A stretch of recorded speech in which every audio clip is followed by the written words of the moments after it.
જય સ્વામિનારાયણ વિદ્યાર્થી મિત્રો, આજે આપણે ધોરણ 10 બરોબર પાઠનું નામ છે વાયરલ ઇન્ફેક્શન. એના લેખક છે ગુણવંત શાહ. હવે સૌપ્રથમ પાઠનું જે નામ છે વાયરલ ઇન્ફેક્શન. વાયરલ ઇન્ફેક્શન એટલે શું? આપણે ડોક્ટર પાસે ઘણી વખત બતાવે છે તાવ હોય, શરદી થઈ હોય, ઉધરસ થઈ હોય, તો ડોક્ટર આપણને એક શબ્દ વાપરે છે કે વાયરલ ઇન્ફેક્શન. તો વાયરલ ઇન્ફેક્શન મતલબ અમુક રોગ એવા છે કે ડોક્ટરને પણ ખબર ના હોય એટલે એનો જવાબ સીધો મળી જાય વાયરલ ઇન્ફેક્શન છે. બરાબર.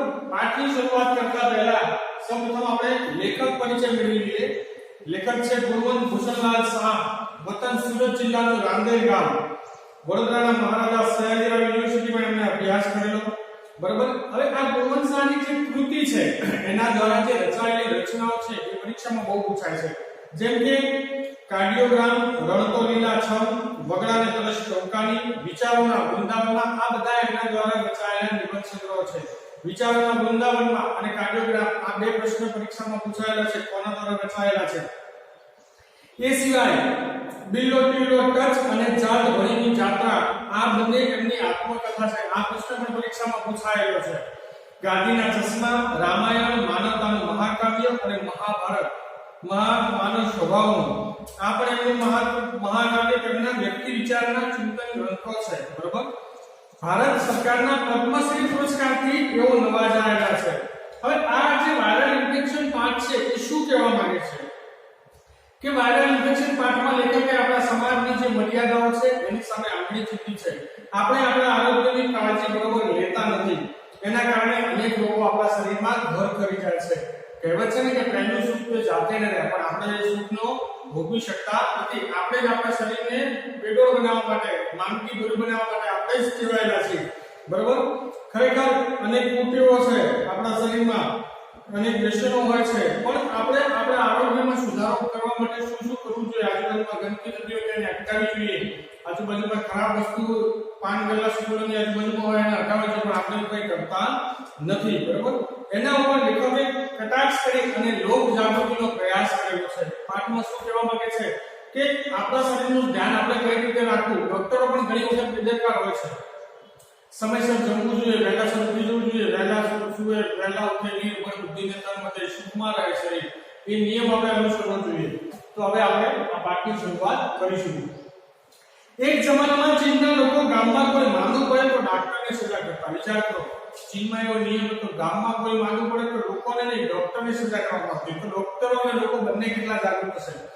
સેમ્યુઅલ બટલરે એક એવા આદર્શ સમાજની કલ્પના કરેલી જેમાં માંદા પડનાર માણસને કેટલી સજા થાય. સેમ્યુઅલ બટલર નામનો એક મહાન ચિંતકો થઈ ગયો. અને એ આદર્શ સમાજની કલ્પના કરી કોઈ વ્યક્તિ માંદું પડે તો એને જેલમાં નાખી દો. બટ્ટા રસેલ એક નિબંધમાં ભારે કમેન્ટ કરી છે કે કાર ખોટકાઈ પડે તો એનો માલિક થોડો શરમાય છે, પરંતુ માણસ પોતાનું શરીર ખોટકાય તેની વાત બીજાઓ આપણે ગર્વપૂર્વક કરે છે. આપણે હાઈવે ઉપર ગાડી લઈને નીકળ્યા હોય અને આપણી ગાડી બંધ પડી જાય, નવી કાર હોય તો આપણને શરમ આવે છે, પણ આપણું શરીર બંધ પડી જાય, આપણા શરીરનું કોઈ અંગ ખરાબ થઈ જાય તો આપણે બીજા સામે ગૌરવપૂર્વક વાત કરીએ છીએ. આપણને એમાં શરમ આવતી નથી. માણસ પોતાના શરીર સાથે નિર્દયતાપૂર્વક વર્તે છે. ભણેલા લોકો પણ ખાવા પીવાની બાબતમાં અભણની માફક વર્તે છે. માણસ પોતાના શરીર સાથે નિર્દયતાપૂર્વક વર્તે છે, ન ખાવાનું ખાય છે, અને ભણેલા શિક્ષિત લોકો પણ એમાં સામેલ છે. ડોક્ટરો પણ પોતાના આરોગ્ય અંગે ક્યારેક દર્દી જેવા જ બેદરકાર જોવા મળે છે. બરાબર. ડોક્ટરોની બાબતમાં પણ કહ્યું છે કે એ પણ દર્દી જેવા ઘણી વખત આરોગ્યની બાબતમાં બેદરકાર હોય છે. વર્ષો સુધી શરીર અપમાનિત થતું રહે છે. ખાટલામાં પડેલું નાની ઉંમરનું શરીર એ તો અપમાનનો અસહ્ય બની ગયા ત્યારે શરીર દ્વારા શરૂ થયેલો સ્વવિનય ભંગ છે. સતત આળસુ જીવન, સતત બેઠાડું જીવન હોય. ડોક્ટરનું જીવન બેઠાડ હોય છે. એમના શરીર જોજો મેદસ્વી છે, જાડા હશે. કેમ કે યોગ્ય સમયે ખોરાક ના મળતો હોય, યોગ્ય ટાઈમે એમને જે વર્ક કરવું પડે એ ના થઈ શકતું હોય, સતત બેસી રહેવાનું થતું હોય, તો એ આપણા શરીરનો કાનૂની ભંગ કહેવાય છે, જેના કારણે શરીર મેદસ્વી બને છે અને અનેક રોગો એમાં ઘર કરે છે. હૃદય રોગનો હુમલો મફતમાં નથી મળતો, એ માટે વર્ષો સુધી મથવું પડે છે. શરીરને પોટલું સમજીને કલાકો સુધી ઓફિસની ખુરશીમાં બેસાડી રાખવું પડે છે અને ગમે તે સમયે ગમે તેવું અને ગમે તેટલું ખાવું પડે છે. હૃદય રોગનો હુમલો એમને નથી આવતો. સતત આળસુ જીવન, સતત બેઠાડું જીવન, ગમે તે સમયે ગમે તે ખાઈ લેવું, એના કારણે હૃદય રોગનો હુમલો આવે છે. હૃદય રોગના હુમલા વખતે માણસને વર્ષો સુધી રહે છે. જ્યારે એટેકનો હુમલો આવે ત્યારે માણસને વર્ષો ઉડી જાય. આખો દિવસ એસીમાં બેસી રહેતા અને એટેકનો હુમલો આવવાની શક્યતા વધારે છે. કેમ કે શરીરનો જે પરસેવો છે, જે ગંદકીવાળો કચરો છે એ આપણા પરસેવાના છિદ્રો દ્વારા જ બહાર નીકળે છે, પણ સતત એસીમાં અને બેઠાડું જીવન જીવનારા લોકોને એ શરીરનો કચરો બહાર નીકળતો નથી, જેના કારણે હાર્ટ એટેકની સંભાવના રહે છે. જીવનમાં કદી પણ પરસેવો વળ્યો નથી, તેથી શરીરે પોતાના માલિકને કરેલો પૂર્ણ કટાક્ષ ગણાય. રોગ થાય તે માટે સુખી લોકો જે સ્થૂળ સાધના કરે છે એને બેઠાણું રોગ કહેવામાં આવે છે. આપણા દેશમાં આવા સાધકોની સંખ્યા ઓછી નથી. બેઠાડું જીવન જીવનારા લોકોની આપણા દેશમાં સંખ્યા ઓછી નથી. દિવસે ને દિવસે એ વધતી જ જાય છે. હોસ્પિટલની શોભા વધારવા શું થઈ શકે? હોસ્પિટલની સારી શોભા કઈ ગણાય? તો કે જ્યારે ઘણા કારણે ખાટલા ખાલી પડી રહે એ હોસ્પિટલની સાચી શોભા ગણાય. ઘણા કારણે અત્યારે દર્દીઓ ઓછા હોય, હોસ્પિટલ ખાલી થઈ ગઈ હોય, બરોબર, એને હોસ્પિટલની સાચી શોભા ગણાય. માણસ ના છૂટકે ડોક્ટર પાસે જાય તેમાં કશું ખોટું નથી. ખરેખર તો સંપૂર્ણપણે નિરોગી હોય તેવા માણસોને નિયમિતપણે ડોક્ટર પાસે જઈ લોહી, કાર્ડિયોગ્રામ અને બીજી અનેક બાબતોની ચકાસણી કરેલી જોઈએ. તમે બીમાર ના હોય પણ તેમ છતાં અમુક સમયે કાર્ડિયોગ્રામ એટલે શું? હાર્ટબીટ, તમારા હૃદયના જે ધબકારા છે, પલ્સ છે એને મપાવવા જોઈએ.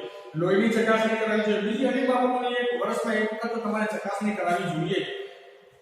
પોતાનું આરોગ્ય જળવાઈ રહે તે માટેના સૂચનો ડોક્ટર પાસે જઈ કોઈ ફરિયાદ ન હોય ત્યારે માંગવા જોઈએ.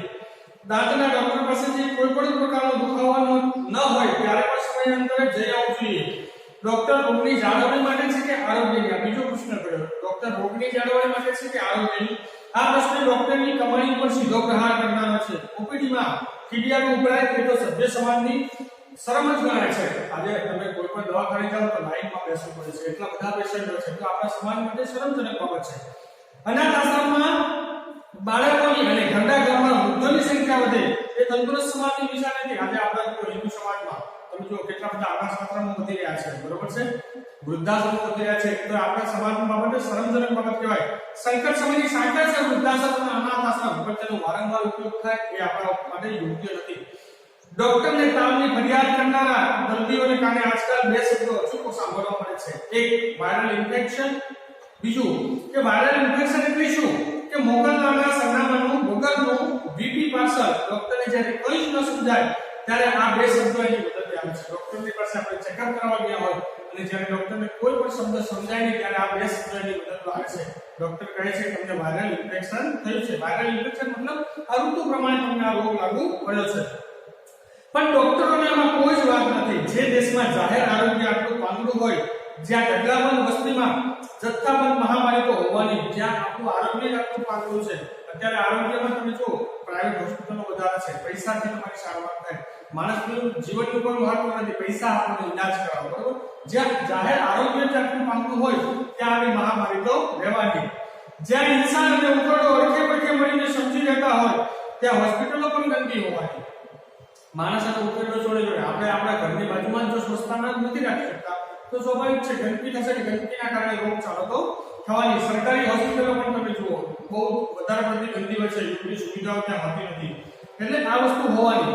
સ્વચ્છ હોસ્પિટલો વધારે પડતી મોંઘી હોય છે, સામે પ્રાઇવેટ હોસ્પિટલો સ્વચ્છ હોય છે પણ એ વધારે પડતી મોંઘી હોય છે. સ્વચ્છ હોસ્પિટલમાં લીલા પાટિયા પર સુંદર લખાણ લખેલું હોય છે, જે થોડે થોડે દિવસે બદલાતું રહે છે. ભારતની પ્રજામાં ગંદકી પ્રત્યે શું હોવી જોઈએ જે જાજી જોવા મળતી નથી. ખરેખર ચોખ્ખાઈ બાબતે આપણે જાગૃતતા હોવી જોઈએ પણ જે જોવા મળતી નથી. ગંદકી આપણને બહુ ખલેલ નથી પહોંચાડતી. એનું કારણ શું? આજુબાજુમાં ગંદકી હોય તો આપણને ડિસ્ટર્બ કરતી નથી.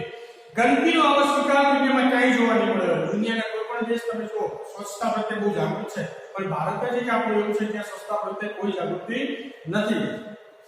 ગંદકીમાં ભારે ખલેલ પામનાર ભારતના સૌપ્રથમ સાધુ સ્વામી વિવેકાનંદ, જેમને ગંદકી પ્રત્યે બહુ શુભ હતી. આજુબાજુનું પોતાનું વાતાવરણ છે, વિસ્તાર છે, ચોખ્ખો રાખવાનું માનતા. ગરીબી અને ગંદકી વચ્ચેના બહેનપણાને કારણે આપણી હોસ્પિટલમાં ઢગલાબંધ દર્દીઓ પણ મળતા રહે છે. વેદ, ઉપનિષદ, ગીતાના વારસા અને વૈભવ કે ગૌરવને કારણે આપણે પોતાનો બહુ મોટો બનશે. ગંદકી થવાનું કારણ શું છે? વેદ, ઉપનિષદો આપણા દેશમાં રચાયા, પણ આપણી જે વધારા પડતી વસ્તી છે, વસ્તી વધારો બહુ છે ભારતમાં, એ વધારા ભાગની જે વસ્તી છે એ અપણ છે. સ્વચ્છતા અને સ્વચ્છતા રાખવાથી શું ફાયદા થાય, બરોબર, એનો મને બહુ ખ્યાલ નથી. એટલે ગંદકી છે એને સ્વચ્છતા રાખવામાં કોઈ પેલું છે નહીં. અને લોકો ભણેલા હોવા છતાં પણ ઘણી વખત ગંદકી કરતા હોય છે. જ્યાં કચરો ન નાખવાનો હોય, જ્યાં થૂકવાનું ના હોય ત્યાં પણ થૂકતા હોય છે. એટલે પરિસ્થિતિ એવી છે. આપણે ત્યાં રોગ નિયમ છે અને આરોગ્ય અપવાદ છે, બરોબર. ખરેખર આરોગ્ય નિયમ હોવો જોઈએ અને રોગ અપવાદ હોવો જોઈએ. એના માટે ભારતમાં વધુ છે. સભ્ય સમાજની એથી ઉલટી પરિસ્થિતિ હોવી જોઈએ. ગાંધીજી માનતા માનવીને લગભગ અપરાધ કરતા અને પોતાની માનવીને તો આધ્યાત્મિક કુલ મોહનદાસ કરમચંદ ગાંધી હતા કે પોતે માદા પડતા તો એને અપરાધ કરતા મેં ગુનો કર્યો છે કેમ કે હું મારા શરીરને ના સાચવી શકું તો દેશને શું સાચવવાનો અને પોતાની માનવીને તો આધ્યાત્મિક ભૂલ પણ કરતા આજે તમે જુઓ સમાજ કેવો થઈ ગયો છે કે તમાકુ અને ગુટખા કરનારને સફરજન મોંઘું પડે છે સિગારેટના ધુમાડા કરનારને ખજૂર અંજીર કાજુ અને કાજુ બદામ મોંઘા પડે છે અને નાસ્તામાં શું હોય કરેલી વાનગી હોય ફળફળાદી હોતા નથી કોઈ જગ્યાએ લગ્નમાં ગયા હોય તો લગ્નના રિસેપ્શનમાં પાર્ટી આપતા દેશમાંનો પ્રેમાઈરાદો જમવા આવેલા દર નારીના પેટની હાલત બગાડવાનો હોય એવો વાયમ પરિસ્થિતિ છે લોકો બસ ખાધે જ રાખે છે પીધે જ રાખે છે અને જીવે રાખે છે કોઈ લગ્નમાં ગયા હોય તો પાર્ટીમાં આપણે કોઈ દિવસ ઘણા લોકો જો કોઈ દિવસ ભાડીને આવે ખાધે જ રાખે પીધે જ રાખે અને જીવે રાખે જેના કારણે મૃત્યુનું થોડું વધવાની શક્યતા વધારે છે માનવીને ખાતે ઘણું કરતો વેપાઈ ચૂકેલું જીવન જ પડેલું છે ખાંસી વારંવાર આવે તો કફ છૂટો પડતો નથી પણ આપણે સમજણ છૂટી પડી જાય છે રોગના મૂળમાં સમજણ સાથેના છૂટાછેડા રહેલા છે જે વ્યક્તિ પોતાના શરીરને નથી સમજતો તે વળી બીજાને શું સમજવાનું લેખકે બહુ સરસ વાત કરી જો તમે તમારા શરીરનું ધ્યાન ના રાખશો તો બીજાનું શું ધ્યાન રાખશો આગળ જોઈએ મનની સ્વસ્થતાનો શરીરની તંદુરસ્તી પર સીધો પ્રભાવ પડે છે તમારું મન જો તંદુરસ્ત હશે ને તમારું શરીર પણ તંદુરસ્ત રહેશે જેનું મન ભાગી પડે એનું શરીર પણ ભાગી પડે છે મનની પ્રસન્નતા પાચન શક્તિને જાળવી રહે છે તમે જો રોગ પેટના અનેક શરીરના અનેક રોગો પેટના કારણે થાય છે પણ તમારું જો મન પ્રસન્ન નહીં હોય તો તમને પેટમાં દુખાવો પાચન શક્તિ પર એનો સીધો પ્રભાવ પડશે ઈર્ષા એક એસિડિટી વધારે કરે છે ઈર્ષાળુ માણસની એસિડિટી કબજિયાતની વધારે અસર હશે માનસિક તાણ છે એ બ્લડ પ્રેશરને અસર કરે છે જે વ્યક્તિ સતત ચિંતામાં અને બ્લડ પ્રેશરની સમસ્યાઓ સર્જાય છે અતિશય ચિંતા પેટના અસરને તો આપણે એક પણ બને છે પતિ પત્ની વચ્ચેનો સંબંધ બંનેના સ્વાસ્થ્યને સીધી અસર પહોંચાડે છે પતિ પત્ની વચ્ચેનો જો પ્રેમાળ સંબંધ હોય તો બંનેનું સ્વાસ્થ્ય સારું રહે છે પણ ઝઘડાળુ હોય તો એના સ્વાસ્થ્ય પર સીધી અસર પડે છે લેખક આગળ શું કહે છે કે કેટલાક પરિવારોમાં ખળખળાટ હાસ્ય મહિને એકવાર પણ સાંભળવા મળતું નથી બધા ઉદાસ હોય ચિંતામાં એક રહે છે પણ હસે ઘર વસે કહેવત છે હાસ્ય શરીર માટે બહુ જરૂરી છે તમે જોયું હશે હોસ્પિટલમાં જે દર્દીનો પેશન્ટ હોય અને ખાટલો એની સામે ટીવી રાખવામાં આવે છે કેમ કે પોતે જે રોગની સારવાર કરવાય છે પણ એનું ધ્યાન ક્યાં રહે છે ટીવીમાં તો એના કારણે એને રોગ ભૂલાઈ ગયા છે અને જલ્દી સાજો થઈ ગયા છે એટલા માટે રખાય છે ભજનાનંદ તાણમાં વધારો ઘટાડો કરે છે મુંબઈની ટ્રેનમાં આવે એક ભજન મંડળીઓ ધૂમ મચાવે છે પ્રાર્થના તાણને સરખી રાખવાની અદ્ભુત તાકાત રહેલી છે કે કહેતું છે કે રામે તાણકા નામની રાક્ષસીનો વધ કરેલો પણ આપણે તાણ નામની ભાષા વગરની ચૂડેલો નાશ કરવાનો છે તાણ છે માણસને ભરી નાખે તાણ ચિંતા સમાન છે માણસે ક્યારે ચિંતા નહીં કરવી જે થવાનું છે બરોબર છે એટલે હંમેશા હસતા રહેવું જોઈએ હસેનો હસતો માણસ તો ક્યારે દુઃખી નહીં થાય ભગવાન ઘણી વખત કહે છે હસતો માણસને આશીર્વાદ આપે છે હંમેશા હસતા રહેવું જોઈએ દશેરાના દિવસે રાવણ વધ કરવાની જરૂર નથી પરંતુ આપણા અહંકારનો વધ કરવાનો છે માણસનું અભિમાન છે એ જ માણસના વિનાશનું કારણ છે અભિમાની માણસનું જાજુ ટકતું નથી અભિમાન રાજા રાવણનું હતું પણ એ પણ ટક્યું નહોતું સરળ વ્યક્તિનું સ્વાસ્થ્ય સારું રહે એવી શક્યતા પ્રમાણમાં વધારે રહે છે જે વ્યક્તિ દાવપેચ રમે અને છળ કપટમાં નાચે એનું શરીર પણ સારું નિરોગી ના રહેશે કોઈનું લૂંટી લેવું કોઈનું છીનવી લેવું કપટ કરવા એની વ્યક્તિ એવા વ્યક્તિનું પણ શરીર સ્વાસ્થ્ય સારું રહેતું નથી મનનો મેલો હોય તેવો આદમી ઘણું શારીરિક તકલીફ વગરનો ન હોઈ શકે મનનો મેલો હોય કોઈનું શારીરિક એને પણ શારીરિક તકલીફ હશે અસ્વચ્છ અને અસ્વસ્થ મન નશા તરફ જલ્દી વળે છે જેનું માણસ નું મન બેચેન હોય એ વ્યક્તિનું મન કઈ બાજુ નશા તરફ વળે સિગારેટનો ધુમાડો મનની બેચેનીનું લાવી સ્વરૂપ કરે ઘણા છોકરા વ્યક્તિઓ સિગરેટ પીતા હોય છે જે ધુમાડો નીકળે એ મનની બેચેનીનું સ્વરૂપ મળે વ્યક્તિની જે સુખ સંપત્તિ જોઈએ જે લાલસા હોય છે એને જે સુખ જોઈએ છે એ ના મળે એટલે એનું મન બેચેની તરફ વળે છે ક્યારેક ધૂમ્રપાન કરનારો અને શરાબ સેવનારો માણસ લાંબુ જીવી જાય ત્યારે લોકો તર્ક વિતર્ક ચલાવે છે જેમ જીવવું હોય તેમ જીવો ફલાણા ભાઈને સિગરેટ પીવાથી શું નુકસાન થયું એક સ્ત્રીનો ફોટો અખબારમાં છપાયો 127 વર્ષની એ સ્ત્રી ધૂમ્રપાન કરી રહી હતી તેણે મુલાકાતમાં જણાવ્યું કે હવે સિગરેટની સંખ્યા ઘટાડી કાઢી છે આવા દાખલા પડે તેથી ધૂમ્રપાન ચાલુ રાખવું આ ઘરનો દર્દ છે લોકો સમજતા નથી ધૂમ્રપાન સિગરેટનું બોક્સ હોય એની પર સરકારે એક સૂચના લગાવી છે તમે કોઈ ડેન્જરસ ટુ હેલ્થ તમારા સ્વાસ્થ્ય માટે હાનિકારક છે તેમ છતાં લોકો પીવે છે प्रत्येक माणसने माँ, बहन, भाभी, पिता, मित्र કે પત્ની તરફથી જો ભરપૂર સ્નેહ મળી રહે, ભરપૂર પ્રેમ મળે તો કદાચ શરાબની જરૂર પડે નહીં. કુટુંબમાં જો તમને યોગ્ય વાતાવરણ મળે, બધા એકબીજા સાથે સુખ સંપત્તિથી શાંતિથી સમજી વિચારીને રહેતા હોય તો લોકોનું મન બેચેન જશે નહીં, બહારના વિષયો તરફ જતો હચકાશે. હજી આપણે ત્યાં પ્રેમનો ઉપચાર તરીકે સ્વીકાર નથી થયો. લવ થેરેપી માટે હોસ્પિટલ કે સાયકિયાટ્રિસ્ટ પાસે જવું ન પડે. ભરે પ્રેમાળ પરિવાર તન અને મનના આરોગ્ય માટેની પૂર્વ સજ્જ છે. આપણો પ્રેમાળ પરિવાર હોય, કુટુંબમાં બધી લાગણી અને પ્રેમ સંતોષાતો હોય તો અનેક રોગો આપણે એને અટકાવી શકીએ છીએ. તન અને મન બંને સુખી રહે છે. જીવન કેવું જરૂરી છે પણ જીવન શ્રદ્ધા એટલી વધારે જરૂરી છે અને એમાં પણ સમર્પણ એ જ રોકાણ અને સ્નેહ એ જ દેવી છે. સમર્પણ કોઈ આપણને ખરાબ વ્યક્તિ કહી જાય તો સમર્પણ એનો ત્યાગ કરો, બને ત્યાં સુધી પ્રેમથી વાત કરવી.